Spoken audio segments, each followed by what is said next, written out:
अब नहीं होगा बुलडोजर एक्शन, चूंकि ये पूरा मामला सुप्रीम कोर्ट पहुंच चुका है। देश भर में आरोपियों के खिलाफ होने वाले बुलडोजर एक्शन को लेकर सुप्रीम कोर्ट पहुंचा ये मामला, जिस पर सुप्रीम कोर्ट ने सख्त टिप्पणी की है। सुप्रीम कोर्ट ने कहा है कि अगर कोई व्यक्ति आरोपी है तो इस आधार पर बुलडोजर एक्शन नहीं किया जा सकता है। इसके साथ साथ सुप्रीम कोर्ट ने यह तक कहा कि अगर कोई दोषी है तो भी इस तरह की कार्रवाई नहीं हो सकती है। आपको बता दें कि ये जो याचिका है जमीयत उलमा हिंद की तरफ से याचिका दाखिल की गई है और इसमें कहा गया है कि बीजेपी शासित राज्यों में एक मैसेजिंग देने की कोशिश के रूप में इस तरह की कार्रवाई होती है और विशेष वर्ग को टारगेट किया जा रहा है।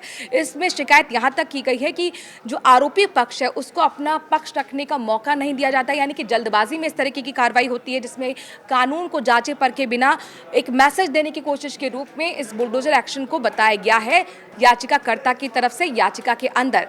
अपने दर्शकों को बता दें कि जो जस्टिस हैं विश्वनाथ और जस्टिस BR गवाई, उनकी बेंच ने ये अहम टिप्पणी करते हुए सभी पक्षों को सुना और कहा कि 17 सितंबर को हम अगली सुनवाई करेंगे और ये कहा है कि जितने भी पक्ष हैं अपने अपने सुझाव दें कि आखिरकार इस तरह के बुलडोजर एक्शन पर उनका क्या कहना है, अपनी अपनी ओपिनियन दें और उसी के बाद हम एक गाइडलाइंस पूरे देश के लिए जारी करेंगे। जो महत्वपूर्ण टिप्पणी की गई है वो भी मैं अपने दर्शकों को बता दूं सुप्रीम कोर्ट की तरफ से। सुप्रीम कोर्ट ने साफ तौर पर कहा कि हम यहाँ अवैध अतिक्रमण के बारे में बात नहीं कर रहे हैं। इस मामले से जुड़ी जो पार्टियां हैं वो सुझाव दें, हम पूरे देश के लिए गाइडलाइन जारी कर सकते हैं। इसके साथ साथ सुप्रीम कोर्ट ने यहां तक कहा है कि अगर किसी का बेटा उद्दंडी है तो उसकी सजा उसके पिता को, उसकी प्रॉपर्टी को तहस नहस करके नहीं दी जा सकती है। दरअसल ये रेफरेंस जो आया है ये हाल ही में आपको याद होगा अगर राजस्थान में उदयपुर में 2 बच्चों के बीच में जो चाकूबाजी हुई थी जिसमें एक बच्चे की मौत हो गई थी, उसके बाद वहां पर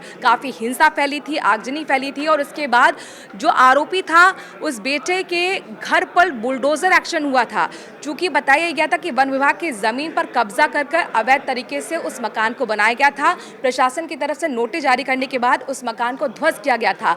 इसी पर टिप्पणी करते हुए सुप्रीम कोर्ट ने साफ तौर पर कहा है कि किसी का अगर बेटा उद्दंडी है तो उसकी सजा पिता को नहीं दी जा सकती है। इसके साथ साथ केंद्र सरकार की तरफ से तुषार मेहता ने अपना पक्ष रखा और उन्होंने कहा कि किसी भी आरोपी की प्रॉपर्टी इसलिए नहीं गिराई गई कि उसने अपराध किया है।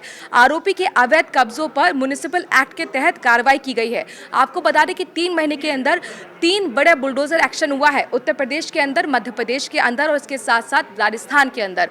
आपने मध्य प्रदेश में देखा जहां पर छतरपुर में पुलिस पर हमला करने वाले आरोपी के खिलाफ बड़ा बुलडोजर एक्शन हुआ था। उसके 20 करोड़ की जो 3 मंजिला कोठी थी उसे ध्वस्त कर दिया गया था, वो भी सिर्फ 24 घंटे के अंदर।